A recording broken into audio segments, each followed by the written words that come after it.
할렐루야. 아멘. 오늘도 이 수요 예배 나오신 성도님들을 주님의 이름으로 환영하고 축복합니다. 오늘 벌써 야고보서 강해를 시작한 지 10번째 되는 시간입니다. 오늘의 주제는 그리스도인의 말에 관한 내용입니다. 우리는 어떤 말들을 하면서 살아가고 있을까요? 혹시 오늘 하루 동안 내가 했던 말이 어떤 말들을 했었는지 다 기억하시는 분 계실까요? 우리가 말을 하면서도 내가 무슨 말을 했는지 잘 기억하지 못합니다. 그리고 그 말이 누군가에게는 칭찬이 됐을 수도 있고 누군가에게는 비수가 돼서 상처를 낼 수도 있는데 내가 하는 그 말을 내가 잘 몰라요. 사람이 하루에 약 16,000개의 단어를 말하며 산다고 합니다. 뭐 더 말하고 덜 말하고 차이는 있겠지만 평균적으로 16,000개의 단어를 말한다고 해요. 엄청나게 많이 말을 하는 거예요. 그런데 우리는 그 말의 힘을 잘 인식하지 못하고 있는 것 같습니다. 말에는 능력이 있다는 거죠. 지난주 말씀을 잠깐 생각을 해보면 믿음은 행함으로 증명된다라고 했습니다. 야고보서의 가장 핵심적인 말씀이기도 했죠.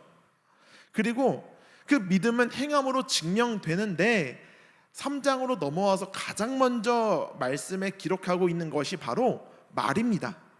그럼 그리스도의 믿음이 행함으로 증명되는데 가장 먼저 어떻게 증명되냐면 말로 증명된다고요. 우리가 말하는 것으로 인해서 우리의 믿음이 증명되는 줄로 믿습니다. 그런데 2절 말씀을 보니까 우리가 다 실수가 많으니라고 기록하고 있습니다. 말에 실수가 많습니다. 우리가 온전한 사람이 될 수가 없죠. 어떤 사람은 농담으로 던진 그 말들도 마음에 없는 말이야라고 할 수 있는데 누군가에게는 상처가 되는 말이 될 수도 있고, 말이라는 것이 그 사람의 그 마음을 드러내 주기도 합니다. 그래서 우리가 말을 할 때 말에 실수가 있을 수 있어요. 내 의도가 그렇지 않아도 실수로 그렇게 말을 하고 잘못 전달될 수도 있으니까 말에 조심을 해야 되는 거죠. 그러니 장난으로라도 말을 쉽게 함부로 가볍게 해서는 안 됩니다. 또 한 가지는 우리가 주변 사람들하고 관계를 맺으며 대화를 하다 보면 어떤 사람은 하는 말을 들으면 저 사람은 좀 다르다라는 것들을 느끼는 분들이 계십니다. 그럼 그 분들은 그 하는 말로 자신의 믿음을 증명하는 거거든요. 그럼 우리는 어떤 말들을 하며 살고 계십니까? 모이면 누구 집사, 누구 권사, 여기 없는 사람 한 명씩 한 명씩 돌아가면서 말하기가 너무 쉽습니다. 이렇게 말하다 보면은 이제 교회를 한 바퀴 돌아요. 내가 알고 있는 모든 이야기들을 다 꺼내면서 교회 한 바퀴를 돌면 그때 집에 가는 거예요. 또는 이런 분들이 있죠. 모이면 내가 받은 은혜의 이야기를 하는 거예요. 또 기도 제목이 응답됐던 이야기들을 나누는 거예요. 그럼 얼마나 좋겠습니까? 우리들은 어떤 이야기를 하면서 지내고 계십니까? 오늘 본문이 길어서 2절과 3절의 말씀만 읽었는데 오늘 주제는 12절까지 이어지고 있습니다. 첫 번째로 우리가 말을 할 때 야고보는 어떻게 말에 대해서 말씀을 기록하고 있냐면 첫 번째로 말 한마디가 인생의 방향을 바꾼다라고 말하고 있습니다. 1절에는 선생이라는 단어를 먼저 기록을 하고 있습니다. 야고보가 말에 관해 이야기하면서 가장 먼저 왜 선생에 대해서 이야기를 하는지 보니까 선생처럼 말에 대해 영향을 끼치는 자가 없습니다. 선생의 말 한마디 때문에 그 제자들의 인생이 뒤바뀌기도 합니다. 누구를 만나는지, 어떤 선생님을 만나는지에 따라서 우리의 인생이 바뀌기도 하죠. 같은 말도 누가 하느냐에 따라서 천차만별이 될 수 있는 거예요. 우리가 지나가는 사람한테 사랑합니다 라고 말하는 것과 내 배우자 또는 자녀에게 사랑해 라고 말하는 것에 차이가 있듯이, 또는 넌 안 돼 라고 하는 말도 친구가 하면 농담처럼 들릴 수 있는데, 만약에 목사님이 넌 안 돼 라고 말했다고 해봅시다. 그러면 아마 시험 들어서 막 교회를 떠나는 사람이 많을 겁니다. 예를 들어서 드린 말씀입니다. 그런 것처럼 이 말도 누가 하는지에 따라서 다른 거거든요. 그러니까 더욱 선생된 자들은 말에 조심해야 되는 거예요. 영향을 끼치니까요. 그 제자들의 인생을 좋은 길로 인도할 수도 있고 안 좋은 길로 인도할 수도 있으니까 가장 먼저 선생된 자들이 말에 조심해야 된다는 겁니다. 이런 말들이 있죠. 제가 설교를 준비하면서 이 말이 너무 좋다라고 해서 적어봤는데, 입에서 3초, 가슴에서 30년, 혹시 들어보셨습니까? 짧은 말이라도, 그냥 툭 내뱉는 말이라도 그 가슴에 빗으로 박히면 30년이 뭡니까? 평생 그 가슴에 꽂혀서 잊혀지지 않는 말이 되어버리는 거죠. 그래서 야고보는 우리가 다 실수가 많다라고 말하고 있는 거예요. 여기에서 너희가 라고 하지 않고 우리가 라고 말을 했던 것은 야고보 자신도 연약하다는 거죠.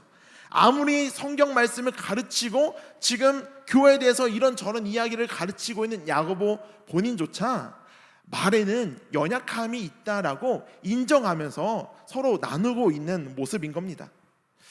사실 저도 이 말씀이 많이 두렵습니다. 목회자의 말 한마디에 상처받고 교회를 떠나는 사람들이 얼마나 많습니까? 교회를 떠나는 분들이 이런저런 이야기들을 많이 핑계 삼아 이유를 말하고 교회를 떠나지만 결국 들어보면 말입니다. 어떤 성도님들의 말 때문에, 또 목회자의 말 때문에 상처받아서 떠나요. 결국 그런 겁니다. 혹시 희대의 살인마 신창원을 기억하십니까? 한 프로그램에서 취재하면서 신창원이 왜 그런 악마가 됐는지 신창원의 고백을 취재를 했습니다. 그랬더니 신창원이 아주 어렸을 때 찢어지게 가난한 집에서 살았다고 합니다. 그때 초등학교 다닐 때, 그때 국민학교였겠죠. 그때 학교에서 육성회비라는 것을 냈다고 해요. 저는 모릅니다. 이제 다들 아실 텐데, 육성회비를 걷었는데 너무 가난하니까 그 육성회비를 내지 못했대요. 근데 학교에 육성회비를 못 내니까 그때 선생님이 이렇게 말했다고 합니다. 여기 땡땡은 욕이 들어간 거예요. 야, 이 새끼야, 돈 안 가져왔는데 뭐하러 학교 왔어? 빨리 꺼져. 그리고 나서 신창원이 스스로 고백한 거예요. 그때 내 마음속에 악마가 태어났다. 선생님의 그 말 한마디가 희대의 악마를 만들게 된 겁니다. 가장 먼저 선생된 자들의 말이 중요하지만 선생뿐이겠습니까? 우리가 서로 관계를 맺어가면서 누군가에게 건네는 말 한마디가 그 사람의 인생을 성공하게도 만들지만 지옥에 빠지게도 만들 수 있다는 겁니다. 그러니 가장 먼저 말에 대해서 우리의 믿음이 어디에서 가장 많이 증명되느냐? 말이라는 겁니다. 말은 사람을 살리기도 하고 죽이기도 하는 거죠. 그러면서 말이 가진 힘을 이제 두 가지 비유로 설명을 하는데, 가장 먼저 재갈입니다. 3절 말씀을 보니까 말의 입에 재갈을 물리는 것은 우리에게 순종하게 하려고 그 몸을 제어하는 것이라고 했습니다. 이 말의 힘이 얼마나 센지 아십니까? 말 한 마리가 가지고 있는 힘을 1마력이라고 합니다. 우리 자동차의 힘을 말할 때 마력으로 표현을 하기도 하는데, 한 마리의 말이 2톤의 무게를 끌어당긴다고 합니다. 그 정도로 힘이 세요. 20명의 성인 남자와 말이 줄다리기를 해도 20명의 성인 남자가 진답니다. 그만큼 힘이 센데, 그렇게 힘이 센 말도 이게 제갈이라고 하는 건데, 이 제갈을 하나 딱 껴놓으면 이거 하나가 말을 이쪽으로 가게 하고 저쪽으로 가게 하고 하는 힘이 있다는 거예요. 그리고 두 번째는 배의 키입니다. 배가 전 세계에서 가장 큰 배를 제가 찾아봤더니 제가 사진을 안 올렸네요. 480m, 무게가 20만 톤, 이렇게 큰 무거운 배가 뭐로 움직이냐 했더니 이 1m 남짓 되는 배의 키입니다. 그냥 이렇게 돌리고 저렇게 돌리고, 사람 그냥 몸만한 저 키가 20만 톤이나 되는 거대한 배를 움직이는 힘이 있다라고 말하는 거예요. 언뜻 보면 그건 당연하지, 그냥 상식이지라고 우리가 생각할 수도 있는데, 말이 그렇다는 겁니다. 우리가 하는 말, 입에서 나오는 말, 입이 작죠. 커봤자 한 10cm 남짓 될 텐데, 이 작은 입에서 나오는 말이 한 사람의 인생을 좌지우지하는 놀라운 힘이 있다라는 겁니다. 또 한 가지, 작은 불꽃이 공동체 전체를 태운다는 것입니다.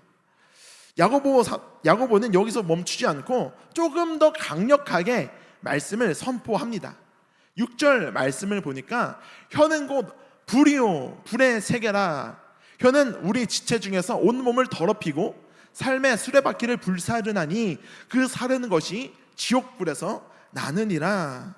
아주 무서운 말씀입니다. 혀의 불은 지옥불에서 나온대요. 이 말씀이 아주 중요한데, 사탄이 우리를 공격하는데 무엇으로 공격합니까? 말로 공격합니다. 창이나 칼을 가지고 우리에게 들이밀고 막 공격하지 않습니다. 말로 공격합니다. 처음부터 그랬습니다. 에덴 동산에서 아담과 하와에게 사탄이 뱀에게 들어와서 하와를 유혹하죠. 3장 1절 말씀에 하나님이 참으로 너희에게 동산 모든 나무 열매를 먹지 말라 하시더냐? 하와를 의심하게 만듭니다. 하나님과 약속을 했는데 그 약속을 믿지 못하게 의심하게 만드는 것이 바로 사탄의 말이었습니다. 그 말로 인해서 하와는 하나님과의 약속을 지키지 못했고 결국 에덴 동산에서 쫓겨나며 죄가 생겨나게 되었죠. 말 한마디로 죄가 시작된 것입니다. 말로 죄 짓는 일들이 아주 많습니다. 출애굽한 백성들도 한번 볼까요? 하나님의 은혜로 놀라운 그 10가지 재앙을 직접 경험했음에도 불구하고 출애굽한 이스라엘 백성들은 말로 수없이 많이 불평하고 원망하고 모세를 공격합니다.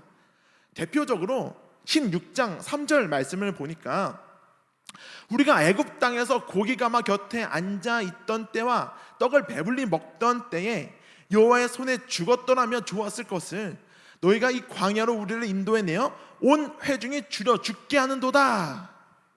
아직도 하나님을 믿지 못하는 말, 원망하는 말, 비판하는 말, 비난하는 말, 이런 말들을 서슴없이 말합니다. 근데 결국 이들은 어떻게 됐습니까? 그들의 말 때문에 가나안 땅에 들어가지 못합니다. 그리고 믿음으로 선포했던 여호수아와 갈렙, 그 긍정의 말을 했던 그들만이 가나안 땅에 들어가게 된 줄 믿습니다. 이처럼 말은 너무나도 큰 힘이 있는 거예요. 작은 입에서 나오는 말일지라도 작은 불씨가 모든 것을 다 태우는 힘이 있다는 거죠. 5절 말씀에 작은 불이 얼마나 많은 나무를 태우는가. 2022년 울진에 아주 역사에 기록될 만한 산불이 났습니다. 213시간 43분 동안 지속된 이 불은 아주 큰 산불이 되었다고 합니다. 근데 이 산불의 원인을 조사해 보니까 그냥 논두렁 소각하다가 튄 불꽃 하나였다고 합니다. 그냥 논에 이게 불 태우다가 튄 게 산불로 번져가지고 2만 헥타르라고 하는 서울의 3분의 1이 넘는 숲이 9일 동안 타버린 거예요. 우리의 말도, 우리의 말 한마디가 그렇습니다. 말은 작은 한마디지만 우리 가슴속에 박히고 머릿속에서 계속 되뇌이고 가슴속에 계속 생각이 나고 하면서 그 사람의 인생을 다 불태워버리는 놀라운 무서운 힘이 있다는 거예요.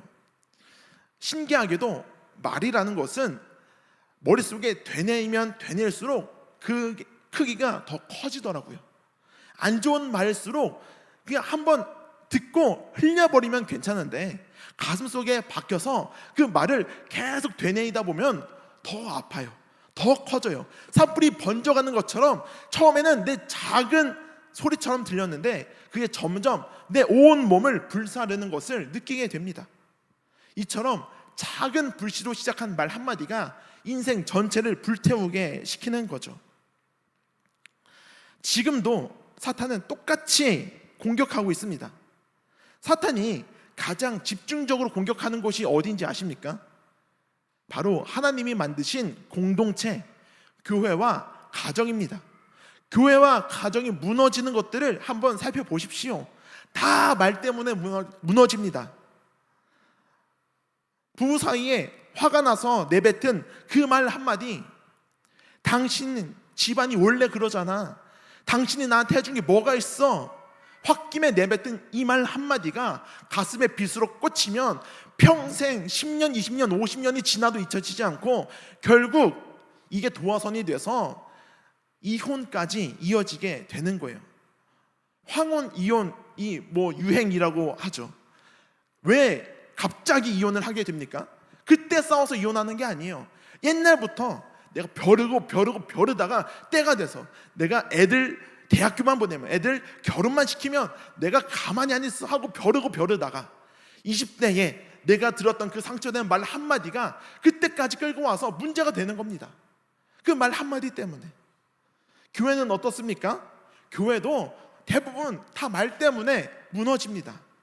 말 한마디가 아주 다 태워버리는 산불과 같이 그렇게 번져가는 힘이 있다는 거죠. 가정과 교회를 불태우는 방화범이 되지 마시고 불을 끄시는 소방관이 될 수 있기를 주님의 이름으로 축복합니다. 그런데 내 힘으로는 할 수 없습니다.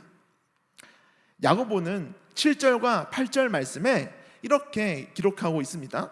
여러 종류의 짐승과 새와 벌레와 바다의 생물들은 다 사람이 길들일 수 있고 길들여 왔거니와. 이 시대에도 동물들을 길들여 가지고 뭐 살구라거나 뭐 기르거나 했던 것 같습니다. 서커스를 보면 막 거대한 곰, 사람이 곰이랑 싸워서 어떻게 이기겠습니까? 근데 사람은 그 거대한 곰도 길들여 가지고 서커스에서 자전거를 타게 만들고 사자를 길들여 가지고 막 불꽃 동그란 링을 막 뛰어다니게 만들고 막 재주 부리게 만들고 하는 힘이 있습니다. 길들일 수 있어요. 그런데 8절 말씀을 보니까 혀는 능히 길들일 사람이 없다라고 말하고 있는 거예요. 제가 며칠 전에 이제 핸드폰을 하다가 깜짝 놀란 영상을 하나 봤는데 어떤 아저씨가 길 가다가 비둘기를 여러 마리를 본 거예요. 그래서 비둘기 밥을 주나 하면서 봤어요. 그 아저씨 주변에 비둘기가 한 6, 7마리 있더라고요. 근데 누군가 좀 멀리서 이렇게 확대해서 찍었어요, 영상을. 그래서 비둘기랑 막 대화를 해요. 갑자기 막 손하면서 한 2, 3분 지났나? 이렇게 계속해요. 근데 어느 순간 갑자기 비둘기가 이 아저씨가 손짓하면 이쪽으로 날아가고 이쪽으로 하면 이쪽으로 날아가고 깜짝 놀라는 경험을 했습니다. 아니, 길거리에 비둘기도 저렇게 단 몇 분 만에 길들이는 사람이 있다니. 제아의 고수를 본 것 같았습니다. 그런데 사람의 혀는 아무도 길들일 수가 없다는 것이죠. 내 노력으로 안 됩니다. 말은 실수로 해도 취소할 수 없고 주워 담을 수도 없습니다. 그러니 우리에게는 성령님의 도우심이 절대적으로 필요한 줄로 믿습니다. 제가 누군가 가끔 상담 요청하시는 분이 계세요. 옛날에 뭐 청년들도 가끔 찾아오고 어떤 분들도 찾아오고 하면 이제 뭐 자주 있는 일은 아니어서 한 번씩 그런 일들이 있을 때마다 저는 긴장을 합니다. 내가 무슨 말씀을 드려야 되지? 내가 어떻게 상담을 할 수 있지? 그러니까 이제 기도밖에 할 수 없는 거예요. 하나님, 왜 저를 만나게 하신 거죠? 제가 이분에게 뭐라고 이야기를 해야 될까요? 하나님이 원하셔서 만나게 하실 텐데 제가 하나님이 원하시는 말들을 하게 해주세요. 이렇게 기도하고 만나서 이런저런 대화를 하다 보면요, 생각지도 않은 말들을 막 제가 하게 돼요. 그리고 듣는 분들은 막 갑자기 막 눈물을 흘리시기도 하고 막 갑자기 막 끄덕이면서 막 공감이 되기도 하고, 제가 의도해서 한 말은 아닌데도 그렇게 되더라고요. 제가 한 게 아닙니다. 성령님께서 제 입술을 주장해 주셔서 하나님이 원하시는 말들을 하게 하신 줄 믿습니다. 제 힘으로 제 혀 하나도 길들일 수가 없는데 내 힘으로 하는 것이 아니라 성령님을 의지해서 이야기를 하다 보면 하나님의 말들을 우리가 전할 수 있게 되는 능력이 있는 거죠. 그리고 마지막으로 한 입으로 두 주인을 섬길 수 없다라고 말하고 있습니다. 9절과 10절 말씀인데요, 이것으로 우리가 주 아버지를 찬송하고 또 이것으로 하나님의 형상대로 지음받은 사람을 저주하나니 한 입에서 찬송과 저주가 나오는도다. 내 형제들아, 이것이 마땅하지 아니하니라. 이것이 우리의 민낯입니다. 우리가 교회 안에서는 축복의 말, 사랑의 말, 권면의 말, 위로의 말 아무리 해도 밖에 나가서 똑같은 입으로 저주의 말, 공격하는 말, 불평과 불만의 말들 내뱉고 있진 않으십니까? 오늘 야고보는 그렇게 말하는 거예요. 어떻게 한 입으로 두 가지 말을 할 수 있냐? 하나님이 찬양하던 그 입으로 어떻게 저주하는 말을 할 수 있냐? 예배 시간에 두 손 들고 하나님을 찬양하고 열심히 막 기도하면서 우리의 입으로 고백하진 않았습니까? 그런데 어떻게 우리의 감정으로 인해서, 우리의 상황에 의해서 그 똑같은 입으로 저주하는 말을 내뱉을 수 있겠습니까? 그런데 야고보는 아주 중요한 힌트를 여기에서 주고 있습니다. 우리가 비난하지 말아야 될 이유, 우리가 그 이유가 바로 9절에 사람은 하나님의 형상대로 지음받은 존재이기 때문입니다. 우리가 다른 사람을 비난하거나 욕할 때 하나님의 형상대로 지음받았음을 우리가 알아야 되는 거예요. 우리는 하나님의 작품인 줄 믿습니다. 우리 모두는 하나님의 작품인 거예요. 누군가가 자신이 그린 그림을 선보였을 때 어떤 사람이 이 그림을 보고 그게 무슨 그림이야, 내가 발로 그려도 그것보단 잘 그리겠다 했을 때 이 그림을 욕하는 겁니까? 이 그림을 그린 화가를 욕하는 겁니까? 하나님이 저와 여러분들을 하나님 닮은 형상대로 창조하신 줄 믿습니다. 그런데 우리 서로를 욕할 때 그 사람을 욕하지만 사실 그 하나님을 욕하는 것과 다른 게 없습니다. 이 미술 작품을 욕하는 것처럼요. 그러니까 형제를 향해서 비난하거나 저주하지 말라라고 야고보는 그렇게 표현을 하고 있는 것이죠. 그리고 11절과 12절, 세미한 구멍으로 어찌 단물과 쓴물을 내겠느냐, 또 내 형제들아 어찌 무화과 나무가 감람 열매를, 포도나무가 무화과를 맺겠느냐, 이와 같이 짠 물이 단물을 내지 못하느니라. 둘 중에 하나는 거짓말인 거예요. 우리가 입으로 축복의 말도 하고 불평의 말도 하지만 이 마음 중심에는 한 가지의 셈이 있는 거예요. 이 마음 중심에 단물을 내는 셈이 있으면 쓴물을 낼 수가 없고, 쓴물을 내는 셈이 있으면 단물을 낼 수가 없어요. 그러니까 우리 입으로 하는 것, 그 말들의 둘 중 하나는 거짓인 겁니다. 예수님께서 마태복음 12장 34절에 이렇게 말씀하셨습니다. 독새의 자식들아, 너희는 악하니 어떻게 선한 말을 할 수 있겠느냐? 지금 입 밖으로 내뱉는 그 선한 말이 참말이라고 하는 겁니까? 거짓말이라고 하는 겁니까? 너희 마음에 악한 것이 있는데 너희가 입 밖으로 내뱉는 그 선한 말은 거짓말이다 라고 말하고 있는 거예요. 우리가 내뱉는 말에 거짓말이 있는 거예요. 축복의 말을 하는 게 참말이 될 수 있기를 주님의 이름으로 축복합니다. 내가 하는 말은 내 의지와 노력만으로 가능하지 않더라고요. 능히 길들일 자가 없다고 했습니다. 그렇다면 답은 하나입니다. 말을 움직이게 하는 것, 말의 입에 재갈을 물리는 것처럼 우리의 입에 하나님의 재갈을 물리는 수밖에 없습니다. 하나님을 의지하는 것밖에 없습니다. 주님 손에 내 입을 맡기십시오. 내 마음의 중심을 하나님께로 옮기십시오. 그 방법밖에 없습니다. 역대 가장 위대한 왕 중에 하나 다윗이 시편 고백으로 이렇게 말했습니다. 여호와여, 내 입에 파수꾼을 세우시고 내 입술의 문을 지키소서. 다윗이 가장 무서워했던 것은 적들의 창칼이 아니었습니다. 자신의 입이었습니다. 가장 무서워했던 것, 내가 말로 실수할까봐, 내가 말로 하나님께 불평할까봐 다윗은 그것을 가장 두려워했습니다. 그래서 내 입에 파수꾼을 세우소서라고 기도했던 것이죠.